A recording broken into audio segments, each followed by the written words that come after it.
yesterday. No, Is there a motion for this evening's agenda? I'll make a motion. I'll make a motion to approve the agenda. I'll second that. Any discussion?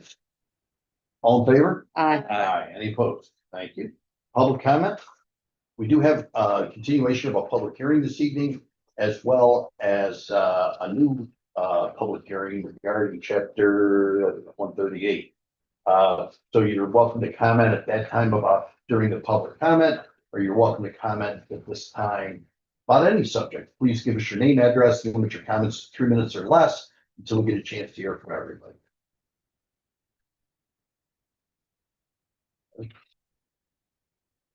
Okay, move on. Communications, Michelle. I have the mobile mammogram unit coming Monday, September 22nd. We have at the community center parking lot.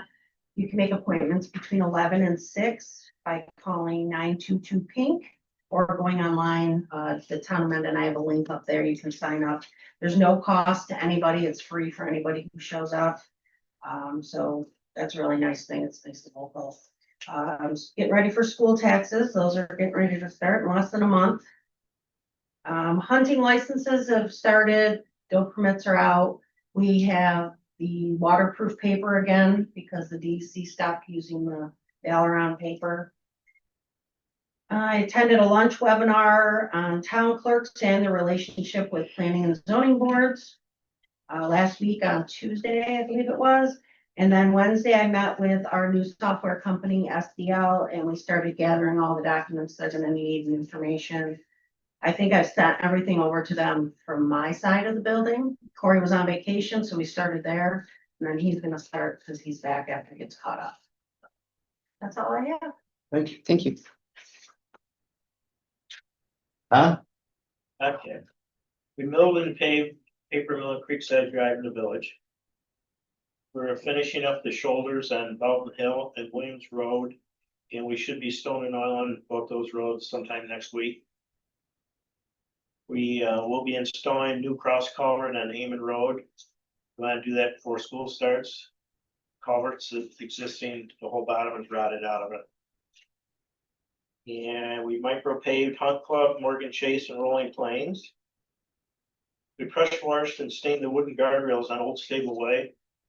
And got a lot of compliments. They haven't been done since they were installed probably 15, 18 years ago. And we're making the second pass on roadside mowing. And Paris Road and Plains Road have been striped and the work zone signs have been removed. Thank you. Any questions or comments, anybody? I would just like to say Boughton Hill, I think looks great. It'll get better. Well, I did notice the width. That is nice. Makes a big difference. That was overdue, and I'm sure that once you stone and oil, it'll bring out a new bunch of comments. Oh, yeah. Nobody likes that. Thank you. Brent? Planning board had a special use amendment on Cheese Factory that was granted with conditions. They've got, also we have on September 3rd, there is a 2-lot subdivision on Rush Mendon Road coming in. And there is a site plan for a gas station in the hamlet, which is proposing to have a canopy wrap put up on there. They come back about every 10 years to look to do some kind of a canopy wrap or paint on there. Completed the MS4 grant for the GIS mapping. The efforts by this were led by the clerks in the building department. It was all done in-house with no additional cost for consultants. This was a unique application where this was possible to do in-house, so we took advantage of it. Met with the mayor of Honey Falls, discussed the Honey Falls ambulance contract coming up, trying to think if the current contract needs to be updated. If I'm not mistaken, the last time it was done was in the early 90s. Continue to meet with the supervisor, code enforcement officer, MRB, the developer reps, town of Pittsford to discuss stormwater over at Mendon Green. And the MCBA is gearing up for the Mendon Festival on September 7th. And there is also a new business that's coming in the location where Bumpus Pizza used to be. It sounds as though it will be bagels and breakfast sandwiches. Sounds like it's reported that he makes his own bagels, smokes his own bacon, and makes his own sausage on location. So it should be interesting. Is it an eat in or just take out? Both. Okay. I- I don't I'm know if hoping you he said does that. delivery as well. Or maybe you could be his delivery person. There you go. That's all I have. The deputy code enforcement officer was there last week and said the gentleman was very easy to deal with and was extremely willing to make sure that everything's brought up to code. Is he local? I do not believe so. I don't know. Okay. I don't know if I've heard the name. Is Is that it, Brian? Yep. Okay. Tim? I don't have anything. We haven't had a ZBA meeting, so I have nothing to report. You Cindy? must be bored. Can you pass this down to Michelle? And I can send that to you electronically too, Michelle. For the library, Lila attended several meetings and trainings. The Friends received a $1,000 donation with the request that it be used to purchase books from Bleak House. The new solar charging and Wi-Fi table was installed at Best Pocket Park. The carpets will be cleaned professionally on August 30th, and upholstery will be cleaned by a staff cleaner. September is library card sign-up month, so some special social media promotions will be going out soon. The kids program has been successful this summer with over 300 children participating. A patron requested starting a new collection. Audiobook Tonys are very popular at the Fairport and Parma libraries, and so Kelly has reached out to the Tonys company and can purchase them at a discount, and the Friends are considering helping with this endeavor. Emily English, the intern, has been an outstanding addition to the library. She received a lot of praise at every meeting I attended. She was hired through the RRLC internship grant, and this hire has helped the library achieve some goals and progress with teen services initiatives. Salvatore's donated sheet pizza for the staff and volunteer team group. They also donated $153.50 gift cards for kids who completed the summer reading program. The proposed 2026 budget, or their proposed 2026 budget, has been completed with an increase of 3.9% over the 2025 budget. And finally, some discussion took place regarding the village offering to allow the town purchase the 10.5-foot easement along the driveway. However, the board is concerned that more space is necessary to allow for proper maintenance. The board is also concerned about the view in front of the library being obscured if that property is purchased by another entity. And that's all I have. Thank you. I have a question. What's a Tony or Tony's? I don't know for sure. I think it's the name of the company, Oh, I just wonder what it is. but they kind of glossed over that, so I don't know. They just said that they were very happy to be getting that. So, and I should have looked it up to see what it was. Okay. Yeah, thanks, John.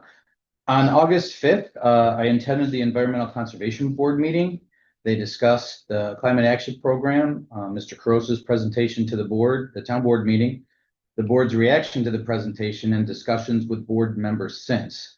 The board was positive, I felt, about the interaction and look forward to continuing the dialogue. And it is on our agenda for further discussion this evening. Next, they reviewed a special use permit. That was what Brent has reported on that the planning board dealt with for a property on Cheese Factory Road. It contained a number of EPODs, and it also had some issues with property leasing in a neighboring property. So it was an interesting application. On August 6th, I attended the Historic Preservation Commission meeting. Again, I think what Brent had reported on, they reviewed a subdivision application for a property on Route 251 that is within 500 feet of a historic property. They also reviewed a proposed signage rebranding, again, copying Brent, in the hamlet, and had some suggestions to better incorporate the sign with the existing building. The American Legion does not meet in July. Their annual picnic is this Thursday, August 14th at the Post Home Community Center. And as always, the board and elected officials are always invited to that. Our next regular meeting will be in September, on September 11th. We did provide an honor guard for a funeral service of an Air Force veteran and post member on Saturday, right in Livonia. So we are still doing things. Go ahead. Tom, do you want to jump in here? Sure, if I just to update the board, I handed out a summary of our ongoing projects that we've been working on. Board was mentioning Eamon Road, 13 Victor Menden Road retaining wall. We have had some additional discussion with the DOT. As of yesterday, the use and occupancy permit was accepted by the regional office, waiting on the main office to get approval for that. The state has indicated as of today that they're still about 4 to 6 weeks out and hopefully getting us a permit. Assembly Drive, we have had some additional discussions with the DOT in regard to some of the work that was done by the previous highway superintendent. We were working to resolve those issues. There's also some discussions in regard to pricing from Villager, we're still waiting from them. And Camperfello came back with a price to just do the concrete work, and that's shown there. Doesn't include the earthwork, which would be handled by Villager Construction. Mile Square Road sidewalks, we have received DOT approval for that. We are also working on the Monroe County procurement side to that. We have some additional discussions which I need to speak with Brent in regard to some easements and talking with the neighbors there. We've received 2 out of the 4 easements. And we've also gotten, again, preliminary pricing from Campanella, who's the Monroe County contractor that I've provided for you guys as well. Stony Lonesome road closure, the wetland has been completed by near DC. We're waiting from the DOT to potentially schedule a follow-up meeting with them regarding the overall project. And in sidewalks, we continue our discussions with the neighbors and DOT on that and working on some plan revisions. Mendon Green has already been discussed tonight, as well as Patterson, water main, and Tresbach Field. We talked about that at our the last board meeting in regard to some site grading. We're going to be working on setting up a meeting field to kind of look at the progress and looking at some additional field that may be needed and timing of that. And we're still waiting on number 10 there, the grant applications. We haven't heard back yet. Thank you. I heard him mention Mendon sidewalks. Excuse me. Can I ask third moment? I'm sorry. Not right at this time. I apologize. No problem. Tom, one thing is we've got, we can catch up on the Mile Square sidewalks sometime in the near future, just to make sure, review it with regards to, the Monroe County grant. Make Yes. sure that we've got everything in line and we're on point for that Correct. before we start construction. Agreed. Okay, thanks. Thank you. A few things, to report on communication. One is, as Brent mentioned, the ambulance contract. For years I have not been, excited about this contract. I think it's, very much outdated. We're paying the, majority of the funding is coming from the town outside the village residents. We have little or no say. And when Brent and I met with the mayor, he's talking about putting another ambulance on, which is going to be additional cost. And then there was discussion about the revenue from that second ambulance offsetting it.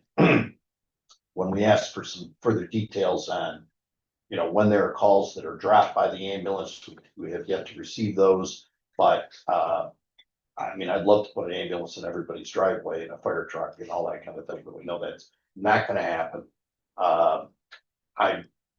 Brent, I don't want to speak for you, but I think both of us feel like we are more than willing to pay for all the calls in the town outside the village. what we said to the mayor was that determine a cost per call. And then we're gonna pay that minus any reimbursement from any insurance companies.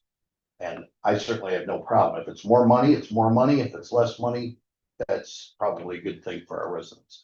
But right now, we're just, you know, it's a three-legged stool with call volume, assessment, and population, and it's woefully outdated.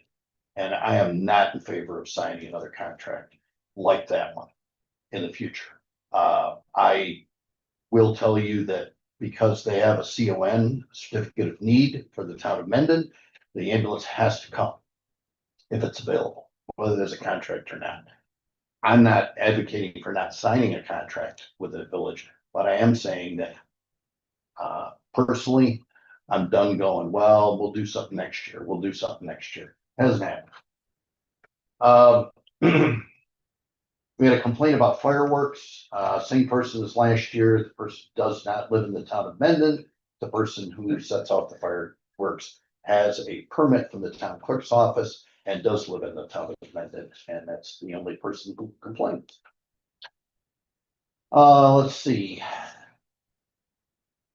I'll be out of town August 22nd to 24th. Brent will be, deputy supervisor will be available. Let's see, we met in person with our new HR person who is out of town, as you know, and is will be doing everything via Zoom or phone call. She has a lot of experience, and we've already sent a couple of things to her. The Mendon Rec, who moved out last Thursday and Friday, so all the equipment is back at the former library, the youth center, and cameras. The library is asked to upgrade their cameras. The cameras that they have were not approved by the town board or paid by the town taxpayers. And then we've talked about cameras at the spray park. We obviously have no cameras that I'm aware of at town hall or at the highway department. I feel like the board needs to set some kind of policy regarding cameras on town property. I'm not saying I'm against them. I just think there needs to be a policy and we need to adhere to that policy. And I met with a broker regarding healthcare for employees, and we have another meeting set up for, I think it's next week, isn't it, Brent? I have to check Next my week, calendar. okay. Sounds right. I know it's before 1st September. So that concludes my communications. Move on to town clerk's monthly report. I would make a resolution to acknowledge receipt of the town clerk's monthly report for July 2025, showing receipts and disbursements in the amount of $19,669.43. I'll second that. Any discussion? All in favor? Aye. Aye. Any opposed? Thank you. Minutes? Here, so I don't want to make that. I'll make a motion to approve the minutes of the regular meeting held on July 14th, 2025 as presented. I'll second. Any discussion? All in favor? Aye. Aye. Any opposed? Next, your budget adjustments. I have a couple of items to for the board to consider with budget adjustments. First, the third one down. I would ask that we increase that to $7,500 because there is a buyer's fee that would be required if the board approves the purchase. There would be additional costs to the town. And the two of the last going from the bottom, the second and third one up should say B&G equipment, not contractual. Apologies. The second one up and the third one up? Yes. I will make a motion to approve the following budget adjustments as revised and in our agenda. Second. Any discussion? I think if what we're looking at here for buildings or dog control equipment, if I'm not mistaken, talking with the dog control officer, is there's new regulations for the vehicle to pick up a dog. And that has to be, we have to meet those requirements and we currently do not. So we're gonna need to purchase a vehicle. And they're working with the head mechanic to come up with a vehicle, the ballpark price of what it would be. And hopefully we can find one in an auction. That's our needs. That's the plan, those regulations go into effect January 1st. There's probably gonna be a lot of towns scrambling in Mhm. December, so if we can get out in front of this, maybe we pick it up at a more reasonable cost. But, the dogs that are, captured, I guess I'm gonna use that word, by the dog control officer, they have to be kept in, a controlled environment, temperature wise. You can't just put a cage in the back of a pickup truck and hold it down. So, we want to make sure we meet the requirements. We obviously don't have a lot of these problems, but as we've seen this year, they do come up from time to time, and want to make sure we're doing it correctly, because we do get audited every year. We have a vote. All in favor? Aye. Any opposed? Thank you. Next is budget adjustments. This is additional budget adjustment regarding a special district. And the ARPA money from the county.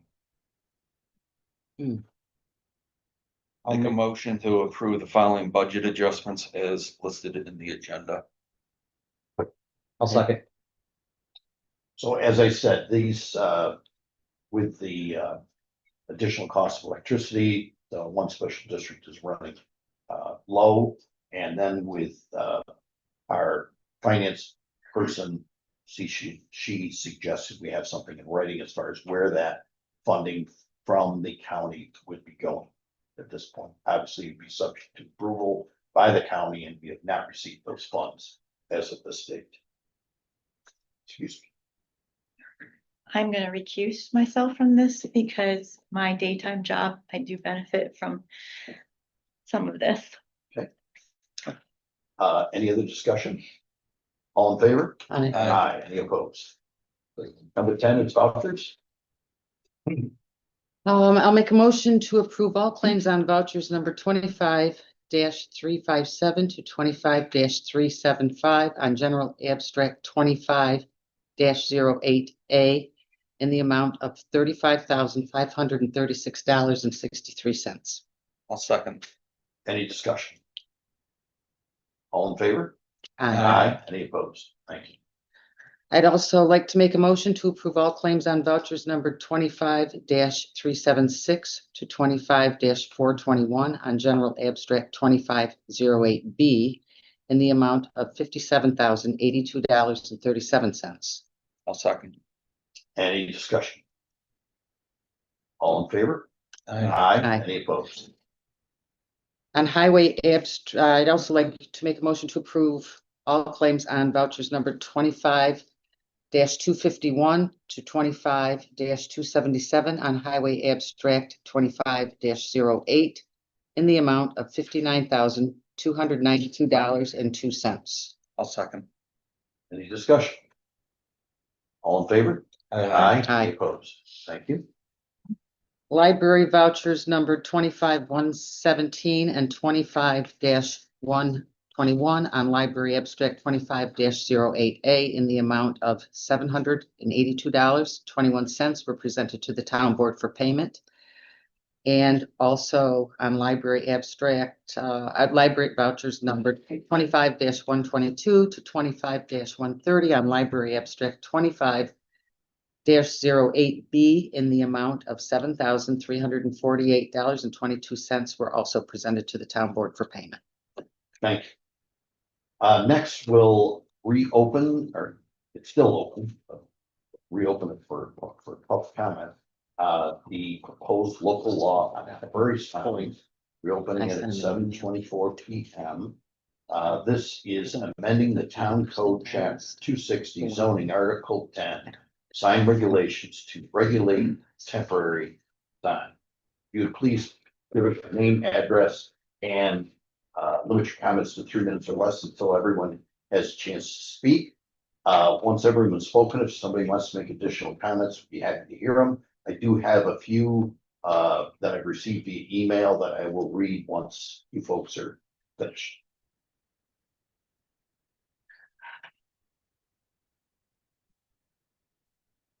My name is Cindy Constantino Gleason.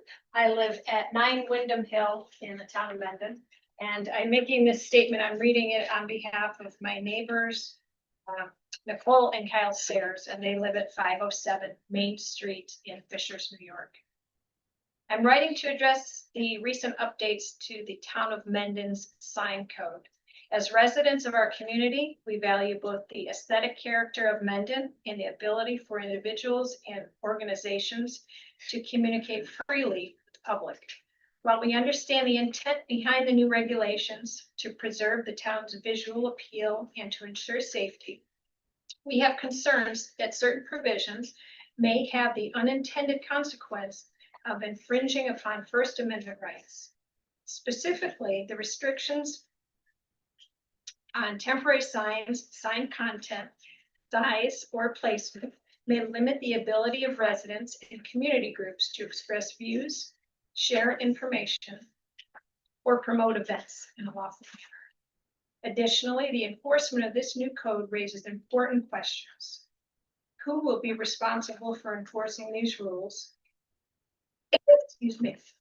And what safeguards will be in place to ensure enforcement is consistent and unbiased? For example, what would prevent a person or establishment from placing a sign for 59 days, removing it briefly, and then reinstalling it indefinitely? Without clear enforcement protocols, such scenarios could undermine the purpose of the regulation. Moreover, without transparency and proper documentation, the town could be vulnerable to freedom of information requests aimed at determining whether enforcement is being applied selectively or targeting specific individuals.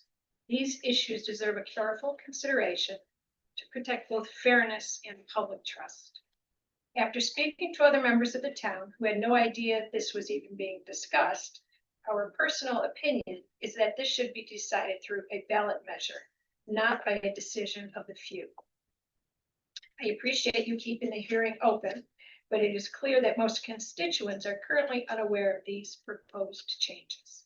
We respectfully urge the board to review the sign code changes with careful consideration for constitutional protections and to ensure that any regulations are content neutral, narrowly tailored, and leave open ample alternative channels for communication.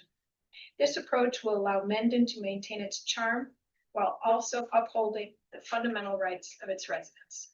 We appreciate the work of the board and everything you've done to keep our town vibrant and welcoming, and we thank you for your attention to this important matter.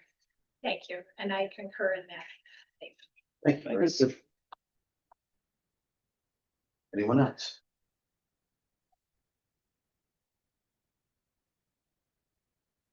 Good evening. Hi, I'm Tim Schiefen. I'm here representing 1350 Pittsford Mendon Road, otherwise known as Mendon Village Commons. I have not had the opportunity to read the new sign changes. However, I would like to say this. The current board and the board members over the past 10 years have been very, very workable as it comes to signage. I represent 8 businesses at my location. We had a very difficult time getting a marquee sign 30 some odd years ago. Those rules have changed considerably. They've become more lenient.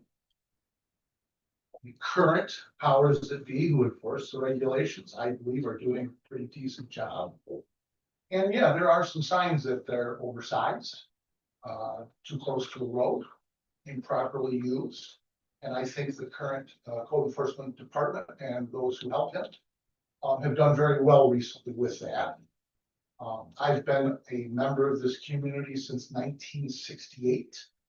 I've been a business owner in this community for over 25 years. And I've worked closely with many members of this board. The former code enforcement officer, the current code enforcement officer, I've always found you very workable very clear, very considerate to our needs. And as I mentioned, over the last 10 years, I think you've been very considerate to the business members of the Hamlin Mendon's needs. I'm a member of the current Mendon Community Business Association. I see regular visits by board members at our organized meetings. So I think you're doing a good job. I do take advantage of temporary signs. And I have a different approach on the temporary signs. I call them a 30-day sign. I put it out for 29 days. And on the 30th day, I take it out, take it back. And I don't return it for the same purpose. I may return it for a new purpose. So I support your efforts. I applaud your efforts. And I look forward to seeing what the final draft of this new code is.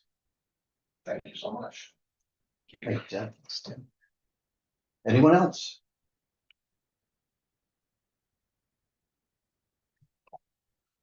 At this moment, at this time, rather, I'm gonna read some of the email correspondence. This one is from Ron Medrick at 15 Old Brook Trail. I support the oral comments made by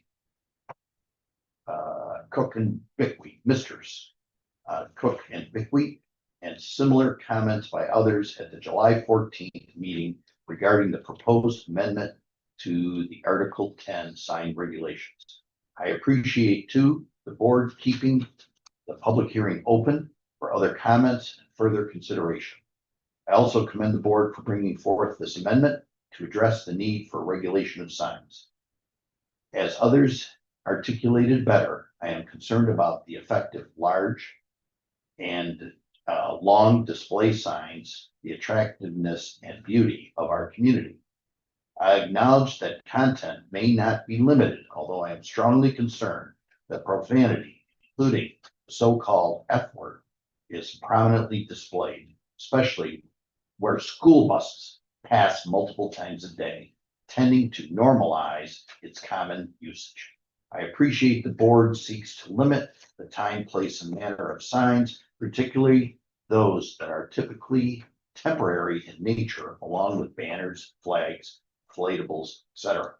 I support the further consideration of reducing the time period for the display of temporary signs to 30 days, revising the expansive 1-year period for removal of existing non-conforming signs to immediate removal as already applies to billboards, pennants, banners, etc. in section 260-72B, and requiring that all non-conforming signs be removed immediately, regardless of whether they previously were in conformance with then existing ordinances. Thank you for proposing the regulation of temporary signage and for your consideration of my input. The next one comes from Barry Kizik and Sharon Kizik. It says, "We believe the website is great and please count us in for your plans for the town." I don't necessarily know that this is regarding the sign ordinance, but I don't know either, so I included it. The next one is from Tom Dooley. I participated in the early 2000s to rework chapter 200. I guess that now has been renumbered as chapter 260. At that time, we crafted a temporary sign regulation. Perhaps that's still around in some archive. Tom Voorhees also participated in the effort, may remember some of it. My point being, it may be worth a review of what was done in the past to enlighten your current efforts. One of the current issues in the hamlet is that the person displaying the signs is an online business selling those signs. It seems that that individual have fallen under the business sign rules. I think shorter period of temporary signs, 30 days, is more appropriate. The exception here may be for political signs, since campaigning goes on for more than 30 days, and 60 days may be a better fit.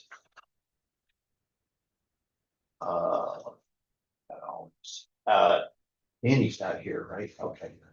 Danny Bassett.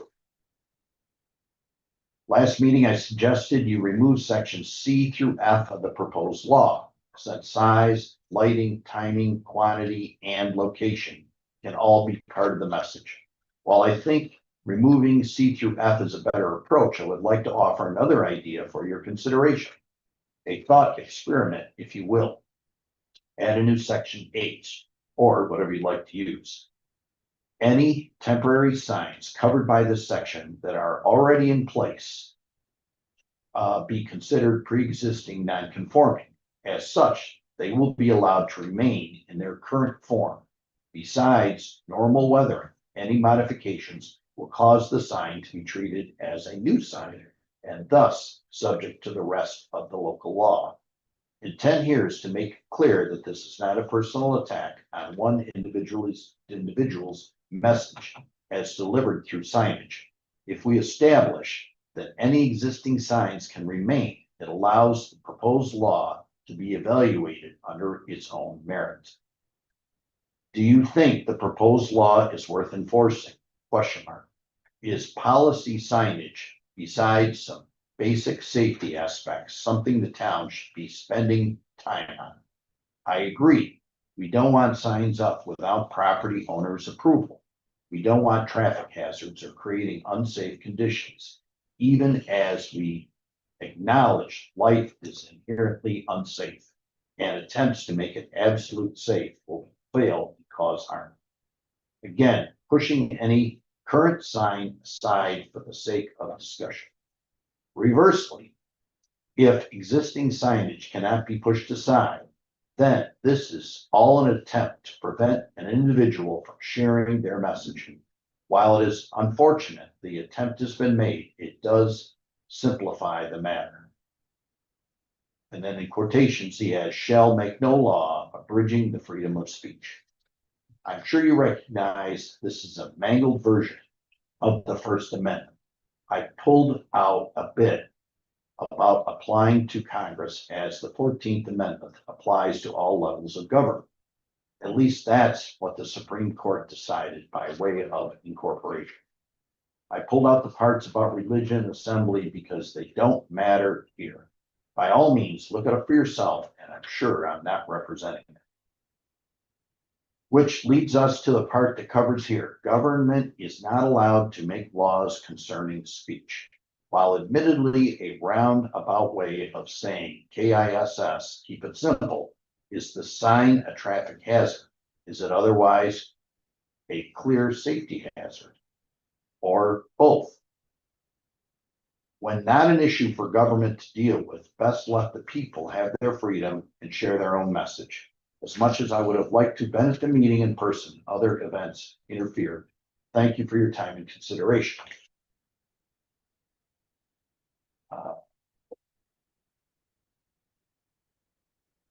Lauren Smith, 235 Fountain Hill Road. It has come to my attention the board may be considering changes to the town code that would limit or prohibit signage on private property.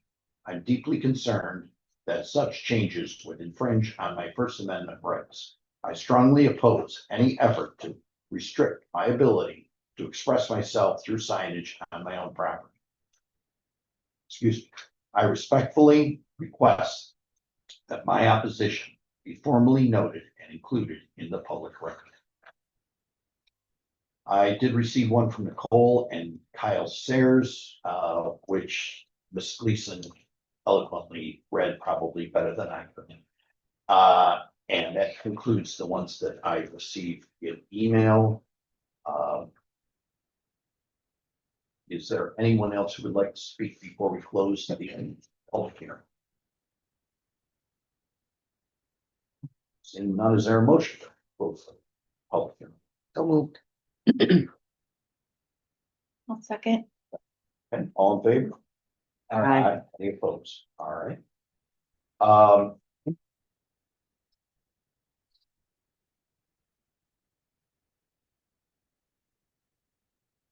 Now we have another public hearing regarding amending chapter 138. At this at 7:39 p.m. I will open the public hearing regarding chapter 138. It's new law to amend the town of Mendon Environmental Protection Overlay District legislation to address EPOD number 5. Again, if you please provide your name, address, limit your comments to 3 minutes or less until everyone is finished. I didn't think this was gonna respond. Is there a motion to close the public hearing? So moved. Is there a second? I'll second. Okay, all in favor? Aye. Any opposed? Thank you. Next is local law regarding temporary signs. I guess at this point, I will open it up to the board for discussion. I have a few discussion points that I would like to make if you. I don't know who wants to start. I'd be happy to start the ball rolling. Be my Yeah. guest. These are my personal concerns about the current law as well as the proposed law. The old law is outdated. It needs to be updated. Whether or not this is the update, my opinion, yes, it is. It may not be perfect. The only way I know to do this perfectly is to say there's no sign regulations or there's no signs allowed. I have spent quite a bit of time researching this thing. I was even looking at the supremacy clause in the United States Constitution to find out if that had ever come into play with a town, and I could not find anything. But free speech, I think, is always a concern, and I don't take restricting what I would call any type of free speech lightly. If the new law is adopted, there could be a lawsuit. The same thing could be said for the current law. We've received information from the New York Association of Towns, and that's what this law is built on. And I think the new law does have merit. Most of the comments that we received at various times were related to content, which cannot be in the new law. We all know that. Also, most of the public comment has been from residents with a commonality. And while I respect their opinion and may or may not agree or disagree with them, I think that sometimes people are more caught up in what the sign says than the fact that how close it is to the road or how the size is, etc. I was out with one of the employees picking up signs a week, 10 days ago. I think we picked up 25 signs in a little over 2 hours. One of them, in my opinion, was somewhat smaller than a billboard. And, that's what bothers me, is that if there's no regulation, I think it has a chance to really, no offense to the town of Henrietta, but I always think of East Henrietta Road as being somewhere where somehow zoning went awry. When you have McDonald's and houses and businesses and everything in a one block area. It's become more commercial over the years, but a few years ago, they had everything on that road south of Jefferson.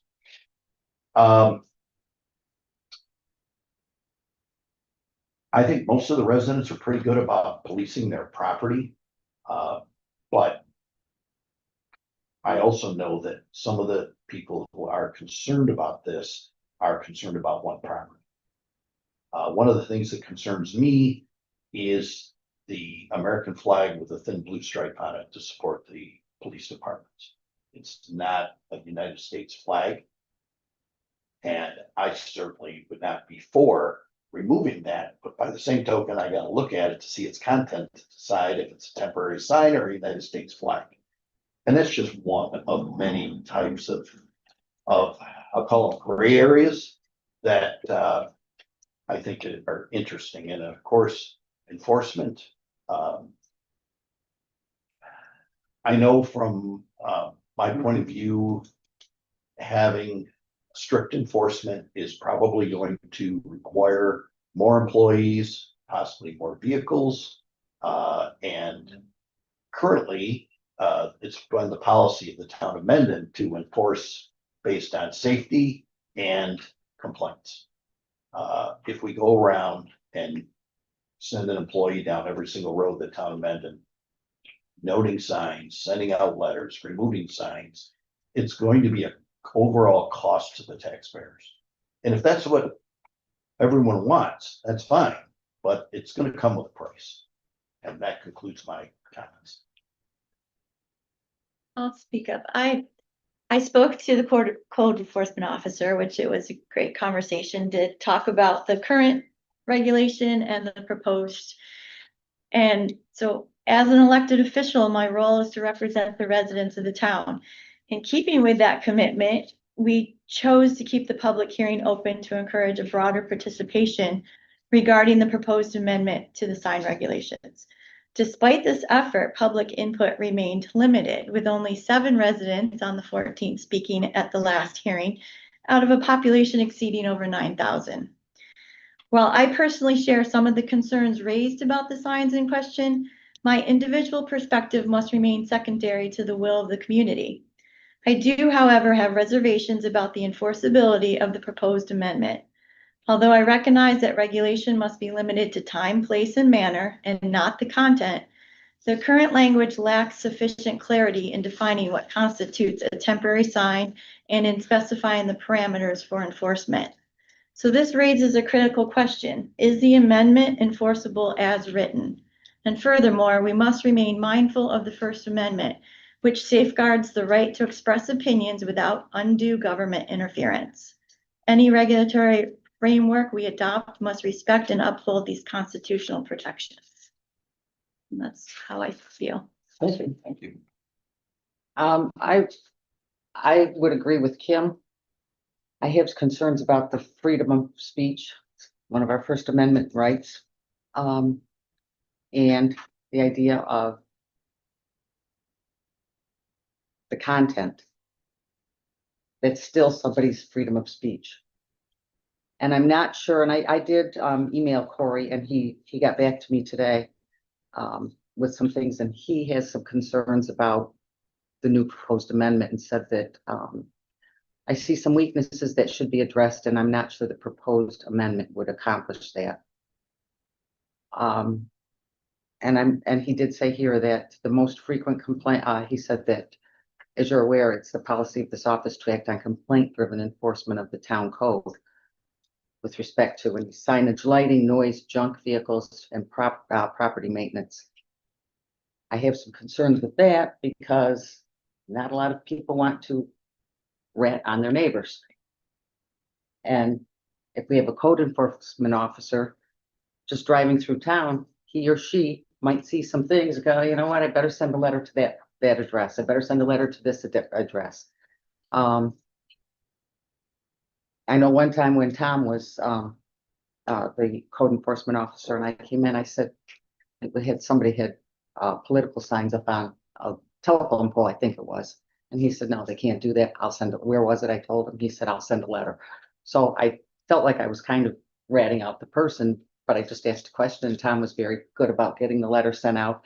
And the next day the sign was down. So, and I don't know if you had to take it down or if somebody did actually take it down, but the fact that it was the next day, I assumed the owner of the sign took it down. So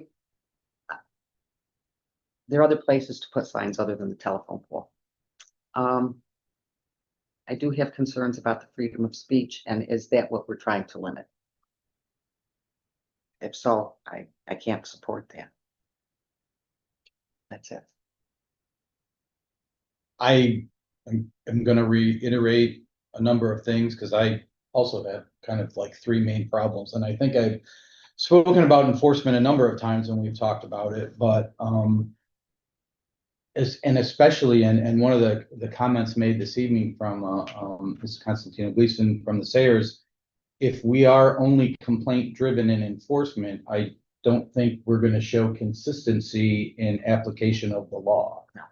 So I think that opens us up to a lot of problems doing that. I'm not sure we have the manpower and abilities to enforce the sign regulations that we have in place. As John sent them out again to us to read over, there are a lot of things covered in our sign regulations currently, and I do agree that they are outdated because there is content-driven thing in that regulations.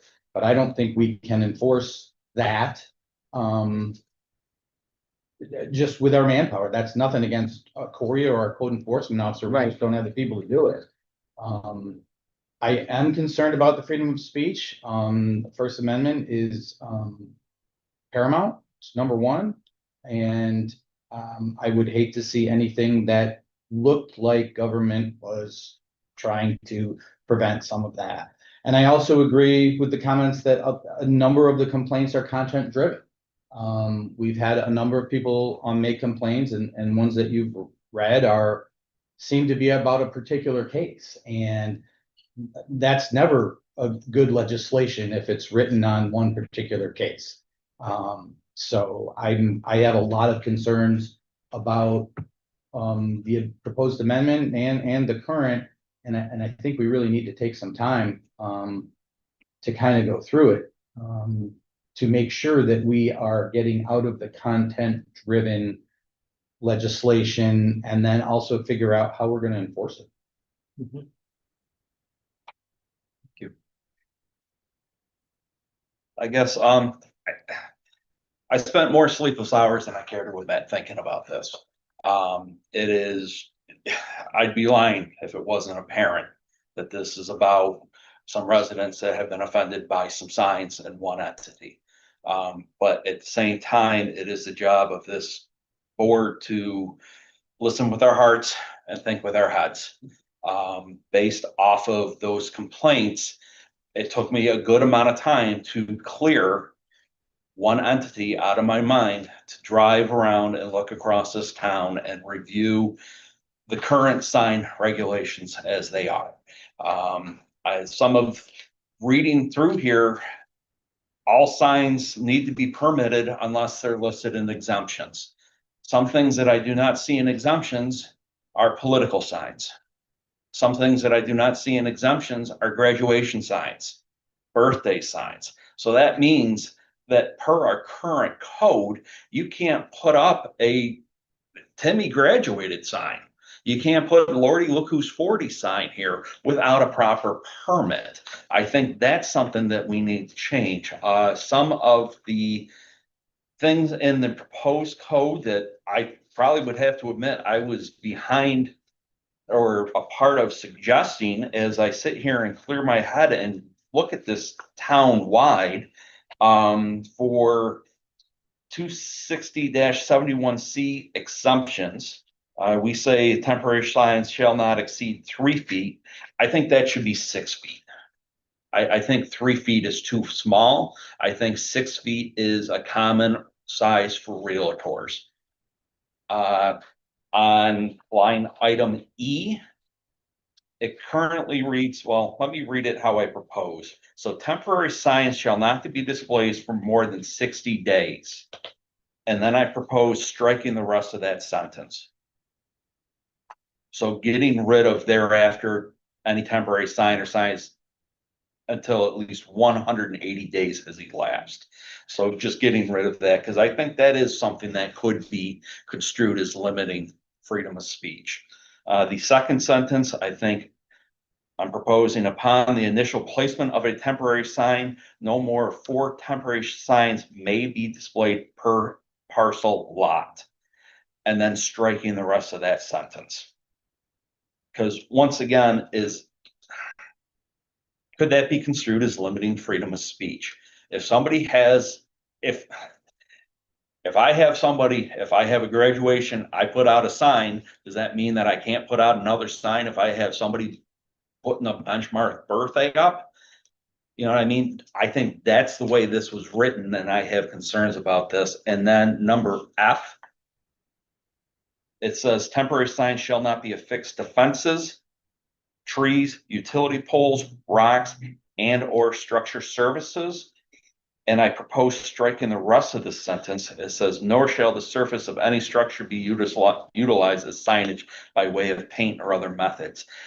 I think you have to strike the rest of that because you're getting into something different that is not a temporary sign. Correct. I guess to close, I see holes in our current sign regulation. I think there's ambiguity. I don't think that the exemptions are inclusive enough for temporary signs. And I don't think we have a good enough definition of temporary signs. I definitely hear what other board members are saying about taking time to do this properly. We've been grinding on this for months. You know, I know this has been proposed. I think, well, we're definitely in our second public hearing, so we've had it for 60 days, right? I think, you know, at some point we have to decide, are we gonna move forward with something to see if it works, or are we not gonna move forward with it? Are we gonna leave the current regulations the way it is? Are we just gonna strike our sign law? Our temporary sign law? Thank you, Brent, and I know you have spent a lot of time on this, and thank you for that. I don't know what the difference will be if we strike those sentences from what's here on enforcement.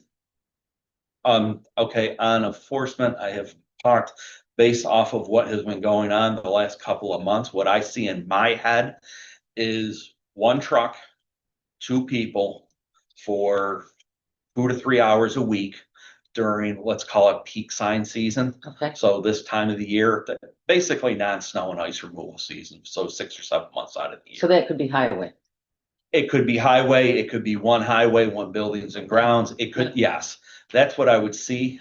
That makes And, sense. you know, I joke around about building a jig that goes out.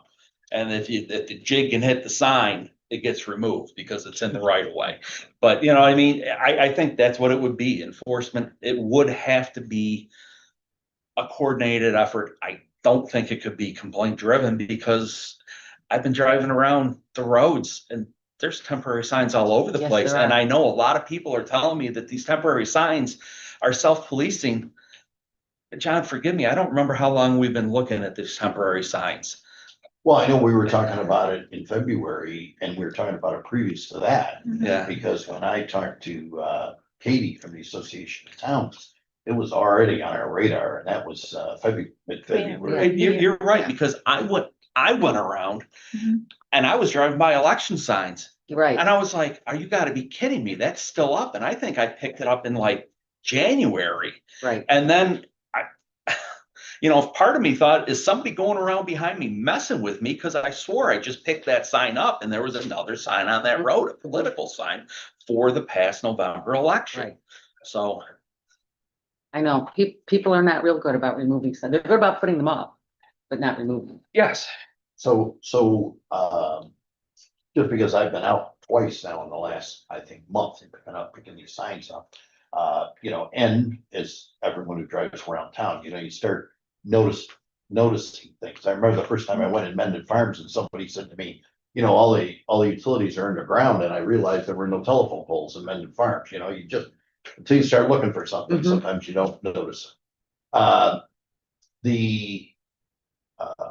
My point being is that there are a lot of signs out there, but I do not think that an additional thing like for the highway department is, I think it belongs in the code enforcement officers realm of responsibilities, and anyone he deems is you know, acting on his behalf or her behalf.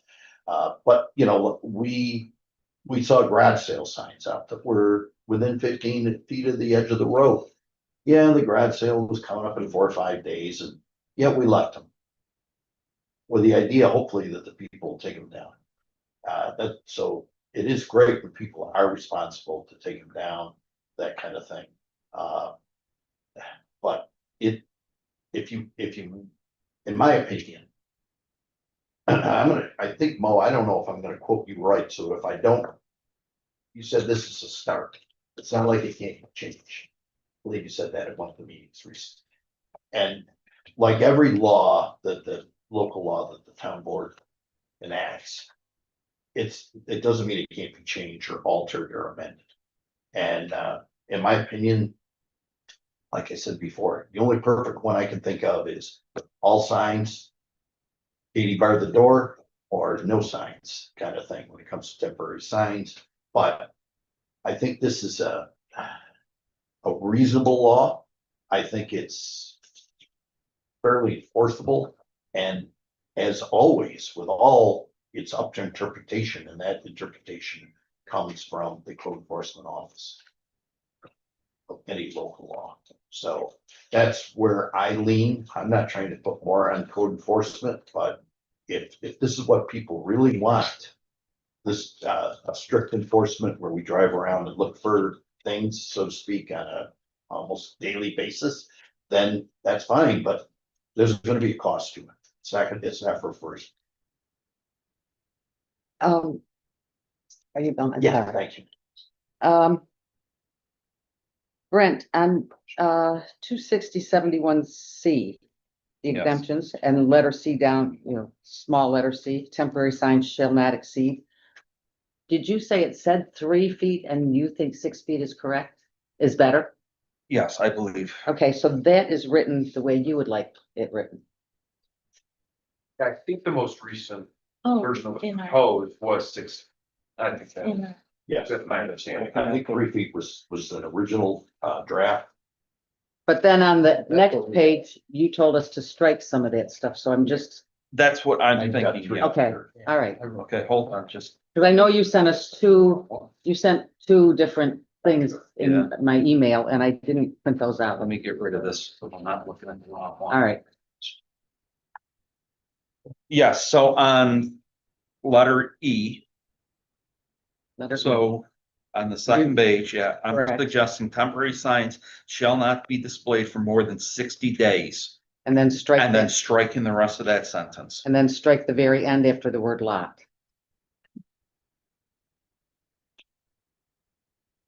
Yes, During the yes, next, per tax partial Okay. lot, and then strike the rest of that sentence. and then for letter F, it's one sentence, but you said from nor to methods, strike that. Yes, Okay, that's what I'm proposing. I think that will. I think that's more of what I've seen from a 30,000 foot overview in the last 60 days of driving around. Ryan, can I ask you a question? Yes, you can. Those changes to me seem substantive from what the initial intent was.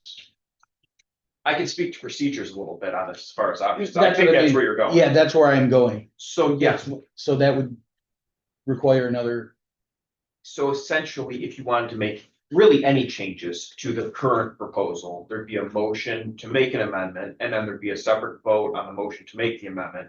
And then a local law needs to be to all voting board members in its final form for a certain number of days, excuse me, it's 5 or 7, something like that. So realistically, it'd be at the next town board meeting. And that would give time, you have to do that by law, but it would also give you time to make sure it's correct in the way the board wanted and the intent of the motion to amend. So that's really the options are either to approve as proposed, vote down as proposed, or to make a motion to amend, which would then go on to a later board meeting for final adoption. would we have to have another public hearing for that amended? you mean like in the Local law. 7 days? If, No, like at our next meeting, would we have to have then a public Oh. hearing on the changed law? On the Change amendment? proposed law. if the motion is made to amend tonight, no, I don't think you certainly can leave it open. I'm not saying you can't do that, but I don't think it would be required to have a full, another separate public hearing on it. But like I said, the board certainly could leave it open if they felt it was substantial enough changes to do so. What you're saying is basically if the board thinks it's substantial to continue the public hearing, go ahead, but if they want to vote tonight on these changes, go ahead. You can- I'm reading it right. So you can vote on the amendment tonight. Then you can't vote on to actually adopt the local law as amended. It needs to be in its final form Okay. for a certain number All of right. days. I'm sorry, now I am, gotcha. And we closed the public. Yes. There could be a motion to, if the board wanted to keep it open, you could do a subsequent motion. But that's. it's up to the board. 7:30. Mhm. Yeah, we could have. Hearing, whatever. Do those proposed amendments address some of the concerns that my fellow board members stated?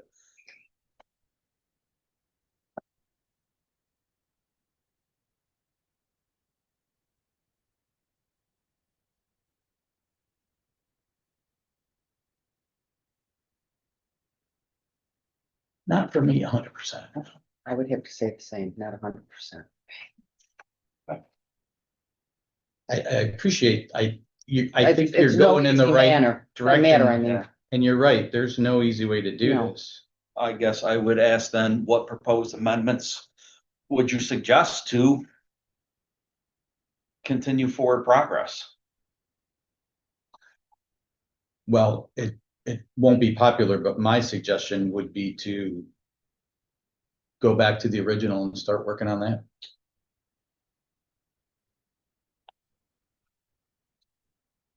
No offense, Jim, but I did, I mean, that's where I started. Is with that, with the Association of Towns and the local law that they put up, I forgot the name of the town. That they suggested that they felt it was as bulletproof as it gets. I don't, do you remember the name of the town? Brent? And for some reason, I want to say is slip, but I don't think that's I'm it. not sure. And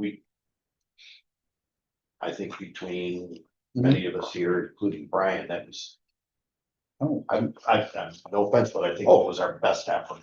I take no offense, and that's a tough thing to do. Yes. And, no, Cause I mean, I remember that was appeared to be a much larger town. because Oh, if they it's were- Islip, it is. It's on Long They Island. were, much they were bigger. dealing with billboards and Mhm. permit fees and all kinds of different. This is, correct me if I'm wrong. This is a proposed change to this existing law, section C specifically. Or adding 16, That's what's proposed currently. yes.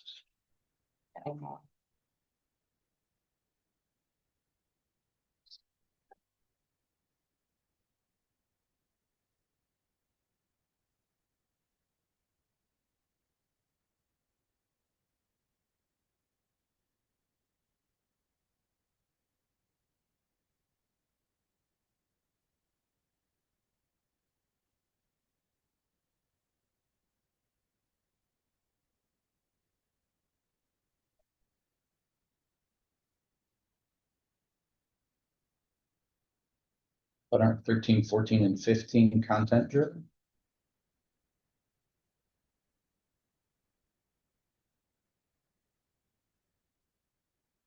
So the real estate sale one, function. Advertising a community event, directional signs for meetings, conventions, assemblies. You're looking at the current law. Yes. Right. Yeah.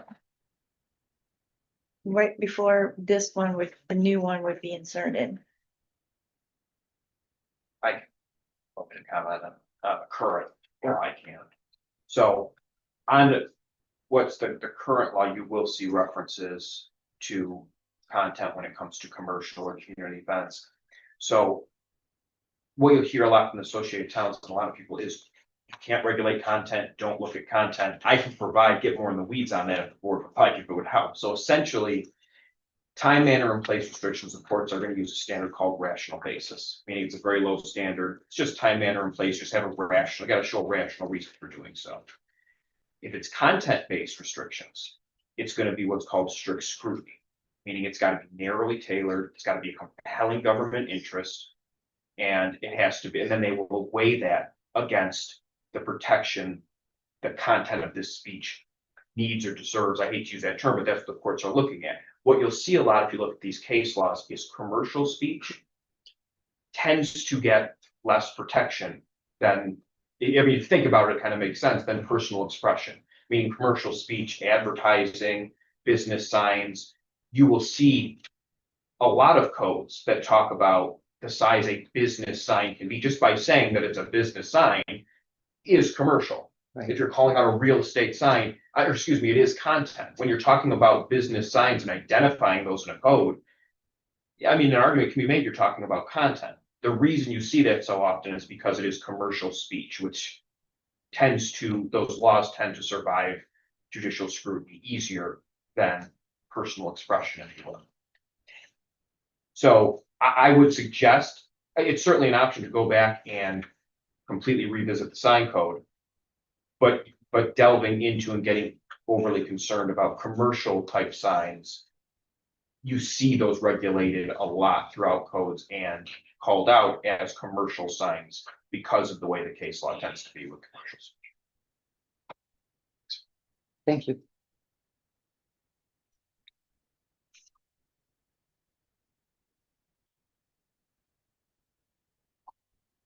So, unless somebody else has something they'd like to comment, I would suggest either there's a motion made, to further this law or to table it, or Do we have a motion? Are we in discussion from motion? yeah, still discussion. Nobody made a motion. No. Okay.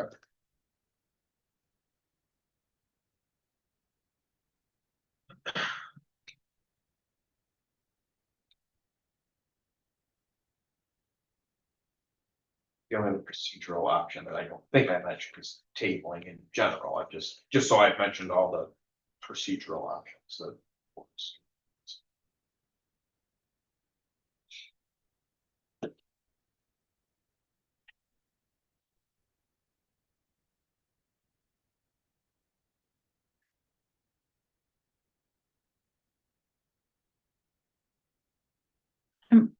I'm sure people don't want to hear this, but I'm okay with tabling it.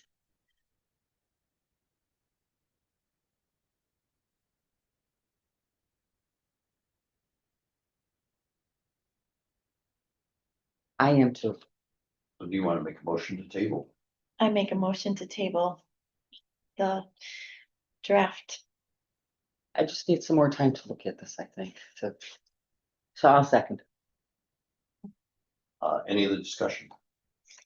My only concern about tabling it is I'm fine with slow progress. We are municipal. My concern is no progress. And that's what my biggest concern. All I have to say. I don't recall, and maybe someone else does, when we received the draft from us. I think it was, well, it was before the first public hearing. Could have been, July, June, I believe. We had to have the law, the public hearing. Is my record. So we had to Approximately in May. they would have had to have had it, well, I forgot how many, I don't recall, but it would have been sometime in the early June or in May. Any other comments? All in favor of tabling? Aye. Aye. I am a nay. Okay, we'll move on. Do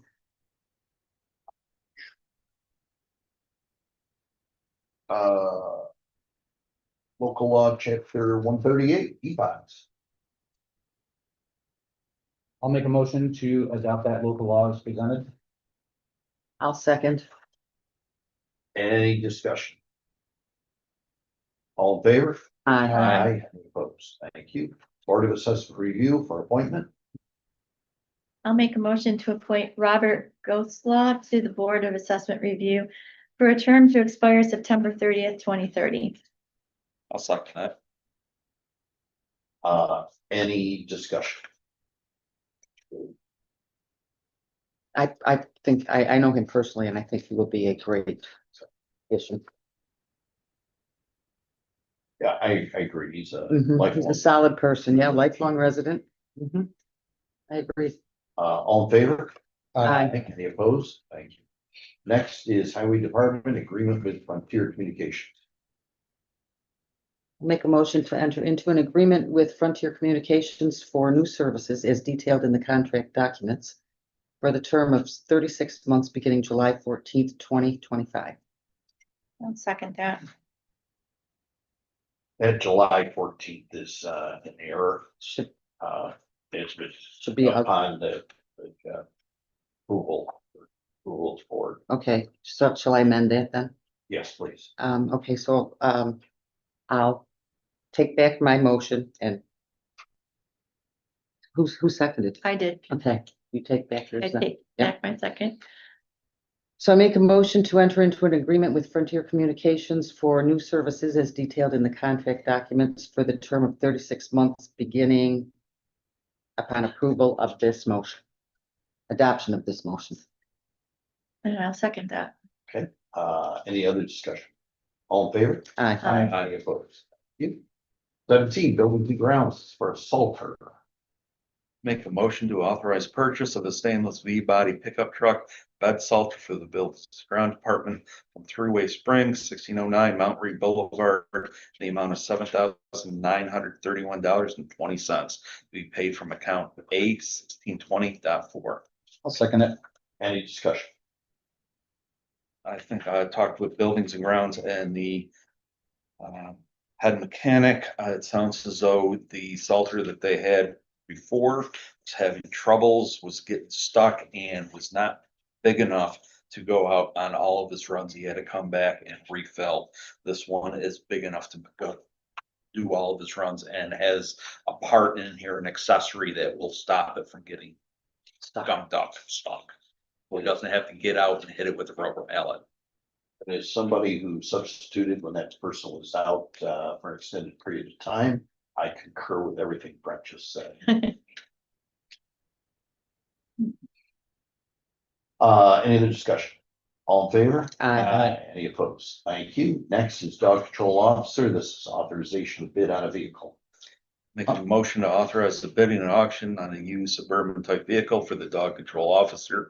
Due to new regulations effective January 1st, 2026, the town must have a separate climate control vehicle for dog control with interior cages. Bid not to exceed $15,000. Paid from account A3510.2. So with this buyer's fee, Need a second? Like you said, with this buyer's fee, I would ask that, I don't know I don't know enough about buying things at auctions like this, but there could be a buyer's fee over and above that. So the bid would be for the vehicle of 15,000, but there could be an additional cost on top of that. So Should we say 15,000 plus buyer's fee? that'd be fine. So I will rescind my motion. I just found out about this buyer's fee today. I will send my second. Okay, so I will make the same motion except bid not to exceed $15,000 plus buyer's fee. I will second that. Any other discussion? I want to say, talked with the head mechanic and buildings and ground or dog control officer, pardon me, about this, and they worked together what was going to be needed. And they also went out and talked to some of the auctioneers to get this budgetary number. So they're pretty comfortable they can get a decent vehicle for this budgetary number. great. Good work. All in favor? Aye. Any opposed? Driveway seal coating and striping.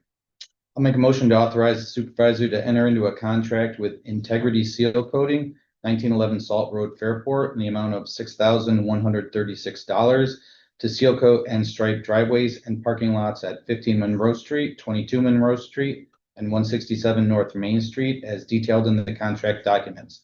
Amount to be paid from account A1620.4. I'll second. Any discussion? Do we have an anticipated date? I think in the past they've done this around Labor Day weekend. That, to my knowledge, that hasn't been discussed at this point. Okay. Obviously, when it comes to the, somebody who's rented the community center or the hours of operation of the library, I think last time we got permission from the village to restrict as part of that. Okay. I think Cindy mentioned during her communications, there was something going on at the library at the end of this month. We'll coordinate with them. Did we vote? No. All in favor? Aye. Any opposed? Thank you. Climate smart communities for discussion. And I can start that off, and I see Peter's here as well too. I had kind of worked out from the work that Peter had done on his resolution, and there were some questions around that. And I split it up into 3 resolutions and tried to make it a little more not in a bad way, procedurally governmental, with maybe some clear chain of command lines and things like that. So I had sent those as a conversation starter to the town board members, and I did get comments back from Kim and Brent about those. So enough where I thought we should probably discuss those. I'm sorry, I forgot to comment Oh, no, after I read it. You're fine. So that was, the first one is the pledge. The first thing that we have to do that involves the 10 items. And then I suggested one for the task force coordinator and one for the task force itself. Splitting those up with, maybe some more detail. So those are what I put for thoughts, and I welcome thoughts. Thank you. Tim, Start for doing that. I know that was a lot of work. Yes, it was. I copied from Peter. Oh, That's supposed to. Some stuff, Yeah, Take the accolade. yeah. The transparent. first part, Yeah. the New York Smart Communities Pledge, I guess I can. I'm comfortable with it, putting aside my distaste for the Albany rhetoric that's filled throughout this pledge. That just, I mean, a lot of this things that we are doing, and I understand to submit for grant dollars, specifically this MS4 grant that they wanted to know if we had taken this pledge, Mhm. and you get points on your grant if you take the pledge. That just leaves a bad taste in my mouth. We do a lot of this as already and have been doing it for decades. And I I'll think put my that's, personal feelings aside. no, absolutely, and I think that's what the board tried to do, the conservation board. I think you would find distasteful the suggested resolution even more.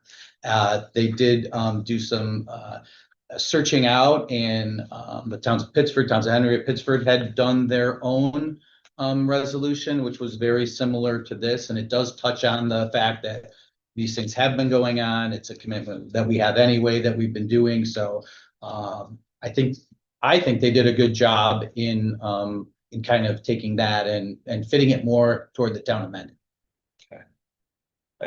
I mean, number 9, inform and inspire the public. Is it our duty? Are we taking the pledge to inspire the public? How do I inspire the public? That's up to interpretation. Thank you.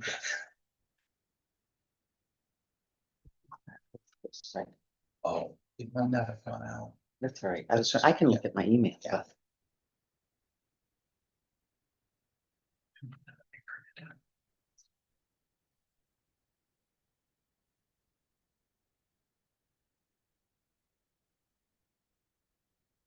Who's going to be in charge of?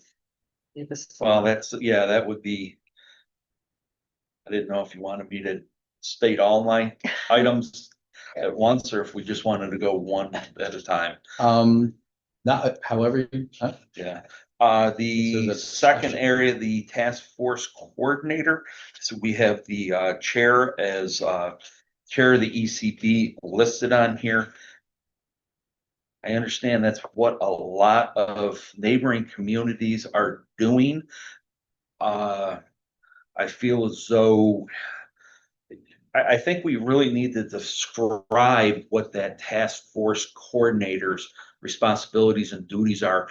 I would see a lot of the work, a lot of the responsibilities being on the supervisor, the highway superintendent, and the buildings and grounds manager. I think those are the 3 people that would be getting a lot of the information.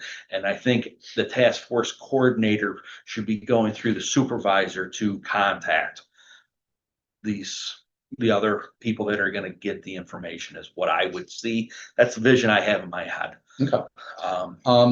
And I specifically wrote it as not the chair and as the individual, in Peter sitting right there, who has a lot of, actually does have some experience in this particular area as well, and even more so lately.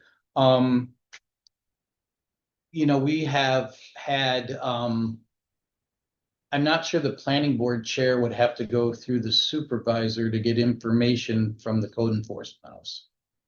You know, I would think that that task force coordinator on his own could contact the highway superintendent and say, hey, do you have information on X, Y, Z? I would think it would add another cumbersome layer. Yeah, But we do have a very detailed description of what the duties of a planning board chair Mhm. is. I don't see a detailed description of what the coordinating coordinator, task Mhm. force. task coordinator. force coordinator is. Which is listed in here as a CSC.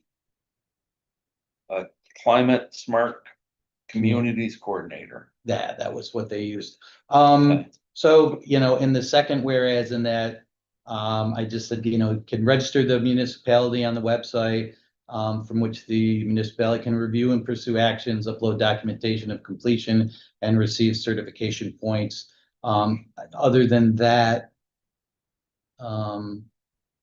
just that you know, would provide a list of meeting dates and, for approval to the town board before their first meeting. So other than that, no, you're correct. There aren't, some specific duties listed in there. What would you see those duties being? Do you know? I mean, Yeah, no, you or know, is it, that would probably be something I would better ask Peter with those particular things. I think in the initial, it's an information gathering. okay, And correct me, Peter, scream at me if I'm saying things wrong, but it's you know, it's an information gathering, task of getting what we've done already together, to submit to the program, obtain points, Okay. things like that. So, and he would be the one to know. Is there duties and responsibilities to the site of uploading this stuff and reporting this? I'm thinking specifically, the chair of the boards don't do a lot of reporting to the county and the state.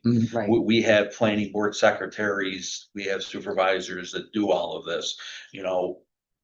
Who's gonna upload this? And in my mind, this is this is something that is a little bit more involved than appointed board.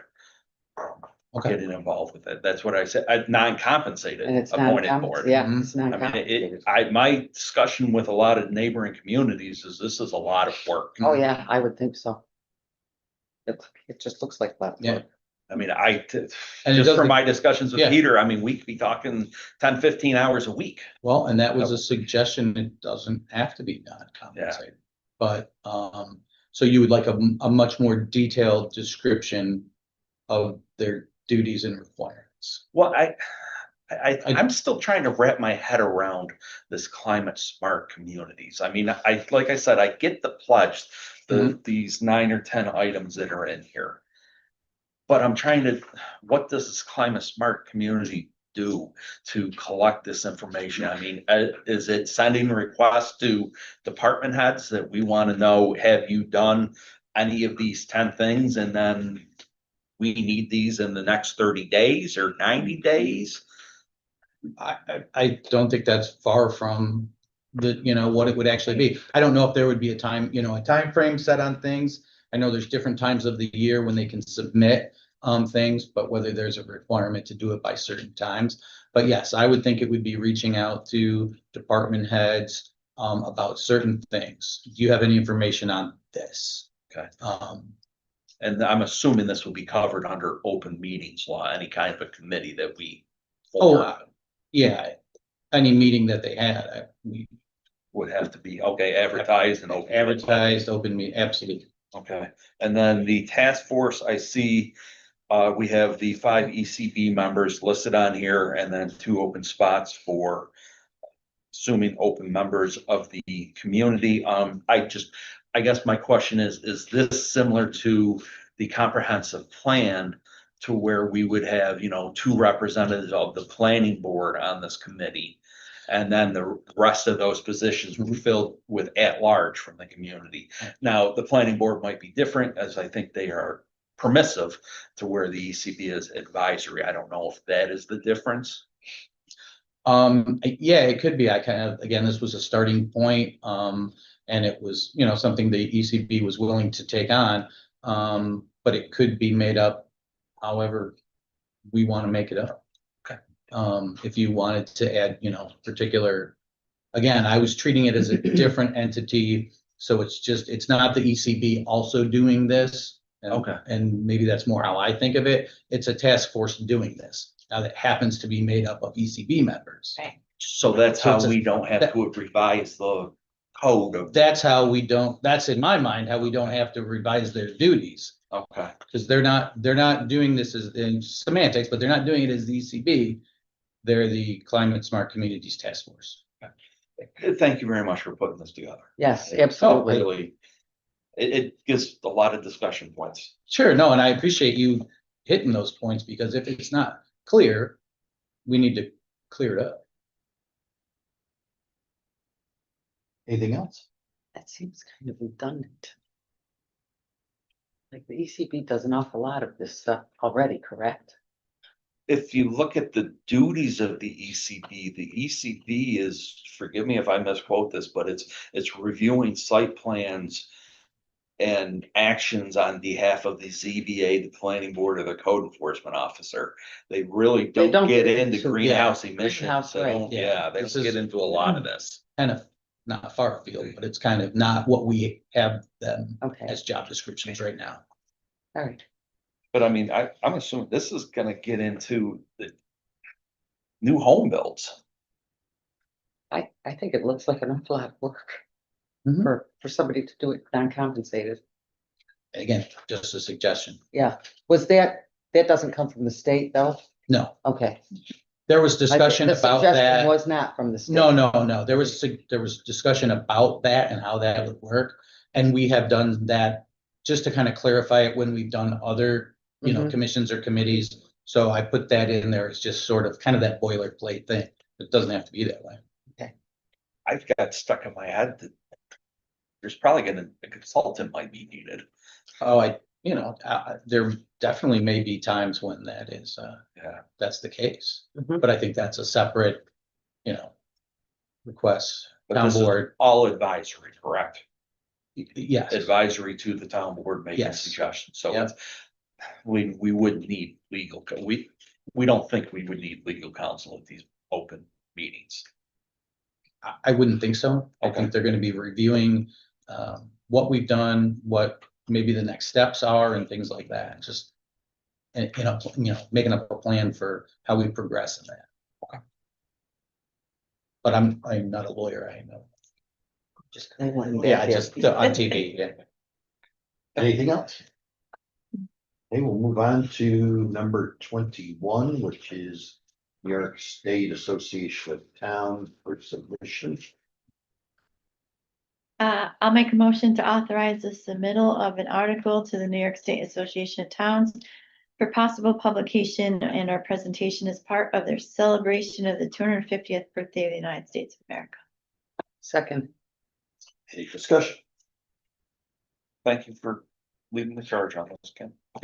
Thanks. yeah, Thank you to Diane Ham for all the information she gave to Al. oh my gosh. Yeah.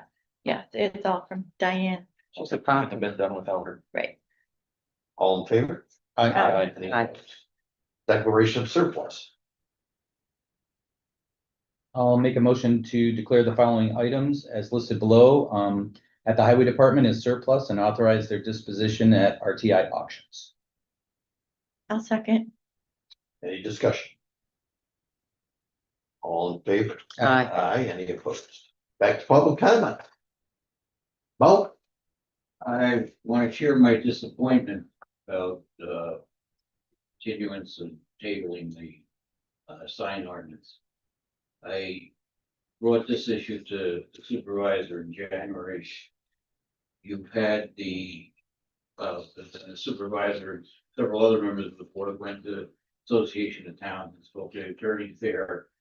And they offered their advice relative to a bulletproof zoning board or zoning code. I guess my biggest disappointment, though, I guess, is the amount of time that it's taken to come to some sort of resolution. I would urge you to consider a workshop on this issue. Or we may be, you know, I'm 80 years old. I'd like to see this thing passed before I leave the face of the earth, you know? So, again, sharing my disappointment. Thank you. Anyone else? Yes, sir, Mr. Tim. Hello, Tim Chiefin again. I wanted to just explain to the town board members. I'm here with a good friend of mine, Julie Evelyn, and we're both aspiring politicians who are running for office in the upcoming election in the town of West Bloomfield. And our reason for being here tonight is to audit your process. And we're going to return to our township with a considerable amount of wonderful things to talk about. And I want to applaud your discussion. I want to applaud your ability to work together. And I want to applaud doing so in front of skeptical people, much like myself. So thank you for your time and the ability to be here today. Thanks, Tim. Anybody else? Peter? Yeah, I just wanted to add a little bit of comments to the discussion on the Climate Smart Communities program. So I wanted to stress that by the town joining this sort of program, it's not going to change things in the town. It's a certification program that would allow the town to get credit for a lot of action and activity it's already completed to date, and would provide additional resources for future actions, future studies, and open opportunities for potential funding. I want to stress that, and again, we can certainly, ECB can take a look at the comments from tonight and work with Jim to maybe give some clarity and recommendations on some of the items discussed. But we don't see the task force as being a decision-making group. We see it again, similar to the ECB, as an advisory group that would first start by identifying, as I mentioned, those actions that have already been completed by the town that are eligible for credit, and then identifying future actions that might be worth the town's time and energy, and then putting that to this group to decide whether or not we move forward.